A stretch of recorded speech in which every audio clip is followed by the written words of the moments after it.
vais passer la parole maintenant à Monsieur le consul d'Allemagne. Monsieur, vous avez la parole. Madame la Présidente, Mesdames, Messieurs les sénateurs, Excellences, Mesdames et Messieurs, à mon tour, je vous présente maintenant en bref les législations antiterroristes qui existent actuellement en Allemagne, y inclut des projets de loi et d'autres champs d'action dans la lutte contre le terrorisme. Je commence avec le droit pénal matériel. Euh, les règles pénales prescrites dans le code pénal sont un pilier important de la lutte contre le terrorisme.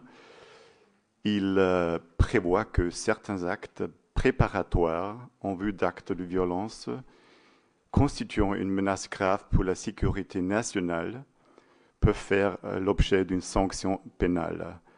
Aussi, la formation, l'appartenance ou le soutien à des organisations terroristes nationales ou étrangères sont également passibles de peine. Un article du Code pénal vise principalement à définir le caractère répréhensible du séjour dans un camp d'entraînement terroriste. Il précise que des actes au stade préparatoire, notamment la détention et l'utilisation d'armes à feu, d'explosifs ou d'autres substances dangereuses, de même que le fait de former ou d'être formé à l'utilisation de ces objets ou substances, ainsi que leur fabrication, acquisition ou détention, sont aussi passibles de peine. La même chose vaut pour réunir, réceptionner ou fournir des fonds dans ce contexte. Selon un autre article du Code pénal, c'est 89b si vous voulez, il est en outre interdit de nouer des relations avec une organisation terroriste dont l'intention d'être formée à l'utilisation d'armes à feu, d'explosifs ou de substances dangereuses. Et un autre article en plus, finalement, interdit la diffusion, par exemple par Internet, d'informations telles que des modes d'emploi pour fabriquer des explosifs et autres engins. D'après d'autres articles du Code pénal, il est défendu ont pour objet, disons, de protéger contre les organisations terroristes particulièrement dangereuses. Créer une telle organisation, en être membre, la soutenir, recruter des membres ou des sympathisants constituent des éléments matériels d'infraction. Et l'article 129b du Code pénal précise que cela vaut aussi pour les organisations situées hors du territoire fédéral. D'autres règles du Code pénal, je ne vais pas les énumérer tous, mais quand même, quelques-uns aussi doivent être prises en compte dans les affaires liées au terrorisme, comme par exemple l'incitation à la haine raciale, apologie de la violence, propos outrageants pour une communauté religieuse ou de pensée, ou aussi l'interdiction de blanchiment d'argent. À part ça, il y a aussi un projet de loi dans le cadre de la transposition de la résolution 2178 du Conseil de sécurité des Nations Unies. L'Allemagne s'apprête à rendre passibles de sanctions les personnes souhaitant quitter son territoire afin de participer à des actes violents, graves, à l'étranger ou d'être formés dans ce but. Le projet de loi adopté par le gouvernement fédéral le 4 février 2015, donc tout récemment, prévoit pour ce faire l'ajout à l'article 89A d'un autre acte préparatoire en vue d'un acte de violence constituant une menace grave pour la sécurité nationale, à savoir le fait de voyager avec une intention terroriste. Cette loi prévoit en outre que le financement du terrorisme, même par de petites sommes, deviennent un nouvel élément constitutif d'infraction répréhensible. Donc ce projet de loi garantit que toutes les formes de financement du terrorisme seront désormais sanctionnées de manière homogène. Parallèlement aux dispositions de droit pénal matériel, le droit allemand de procédure pénale fixe une multitude de règles juridiques visant à lutter contre le terrorisme.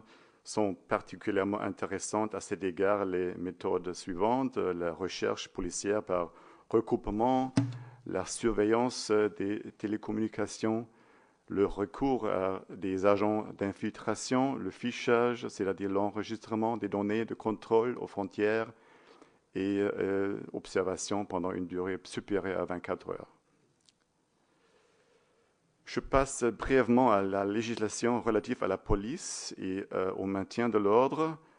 En Allemagne, la défense policière contre les menaces terroristes incombe aux autorités de police de Länder ou, dans certains cas, à l'Office fédéral de police criminelle. Pour des questions spécifiques, par exemple la sûreté aérienne, elle relève de la police fédérale.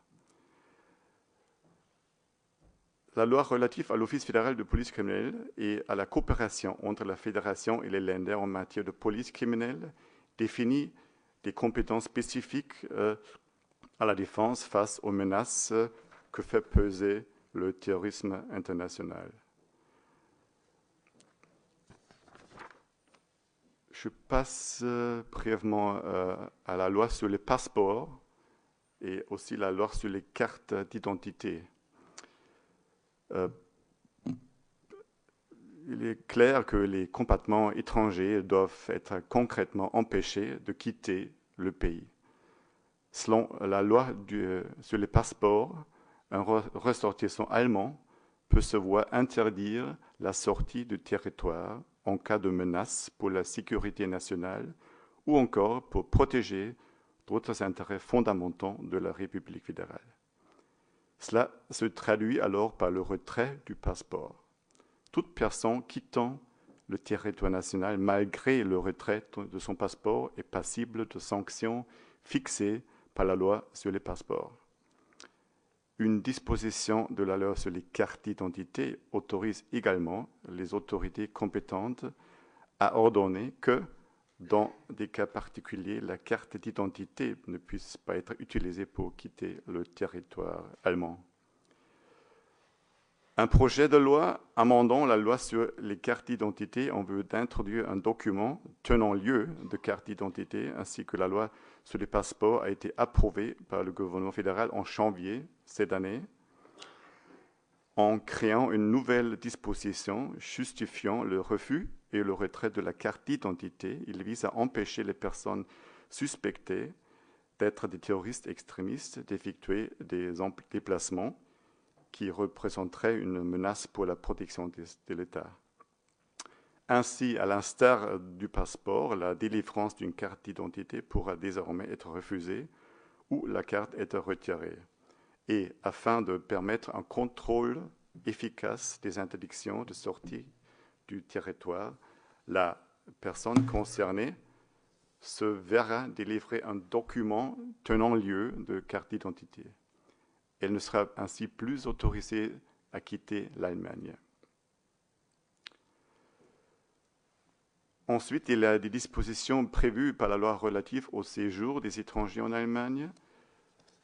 L'article 54 de la loi relative au séjour des étrangers en Allemagne prévoit l'expulsion des citoyens étrangers, y compris de l'Union européenne, soutenant, appartenant ou ayant appartenu à une organisation terroriste, ainsi que ceux ayant commis des actions terroristes au terme du code pénal. Selon cette même loi, un étranger peut se voir interdire la sortie sur le territoire allemand. Un mot sur l'interdiction de créer des associations. Au terme de la loi des associations, le ministre fédéral de l'Intérieur a prononcé une interdiction d'activité visant plus particulièrement l'État islamique. Toute forme de soutien à l'État islamique est donc désormais interdite et passible de sanctions pénales. Finalement, une brève vue sur d'autres champs d'action dans la lutte contre le terrorisme. Créé en 2004, le Centre commun pour la lutte antiterroriste fait office de bureau de coordination entre les autorités de sécurité de l'État fédéral et celles des Länder et a pour vocation d'accroître l'efficacité de la répression du terrorisme islamiste. L'Office fédéral pour la protection de la Constitution, le Service fédéral de renseignement, l'Office fédéral de police criminelle, la police fédérale, le service de sécurité militaire, l'Office criminel des douanes, le parquet fédéral, l'Office fédéral d'immigration et des réfugiés, ainsi que 16 offices régionaux pour la protection de la Constitution travaillent en étroite collaboration au sein de ce centre créé spécialement à cette fin à Berlin. Deuxième volet, les fichiers antiterroristes. Les fichiers informatiques communs aux services de police et aux services de renseignement en Allemagne sont restreints à des domaines concernant des phénomènes bien précis et ont un contenu strictement limité. Des fichiers antiterroristes ont été instaurés pour le terrorisme international en 2007. 38 autorités de sécurité de l'État fédéral et des Länder coopèrent par cet instrument. Ces fichiers permettent de voir, dans un premier temps, à propos de quels individus, organisations, etc., en lien avec le terrorisme international, les autres organismes disposent déjà d'informations. Des informations détaillées peuvent ensuite être obtenues sur la demande directement via le fichier et ou être échangées par d'autres voies en application des dispositions légales en vigueur concernant la transmission de renseignements. Dernier volet, l'Internet sert de plus en plus de plateforme de propagande et de laboratoire d'idées aux islamistes, ainsi que de moyens de communication pour les réseaux terroristes islamistes. Le centre Internet commun a été créé aussi en 2007 à Berlin en réponse à cette réalité.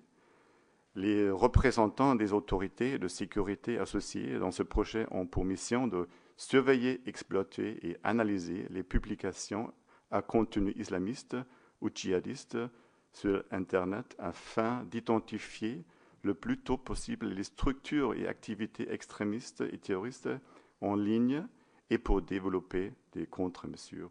Je vous remercie de votre attention et c'était un discours tout à fait différent à celui qu'on avait avant, plutôt technocrate. Merci beaucoup. Merci beaucoup, Monsieur le Conseiller.